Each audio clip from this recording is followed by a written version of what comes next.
చీకటి 2 రకాలు. ఈ రెండిటికి తేడా చూద్దాం. చీకటిని మనం సృష్టించుకోవడం. తలుపులన్నీ మూసేసి, లైట్లు తీసేసి. ఇది మన చేతిలోనే ఉంటుంది. తలుపులు తీసేసి, లైట్లు వేస్తే చీకటి పోతుంది. ఇక రెండోది ప్రకృతి సిద్ధమైన చీకటి.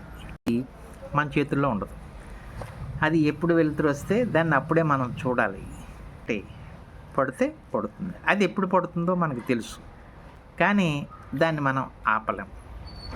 దానికి తగ్గట్టే మనం ప్లాన్ చేసుకోవాలి. ఈ రెండిటికి తేడా మనం తెలుసుకుంటే ఏదైనా సాధించాలన్నా మన చేతుల్లో ఉండవు.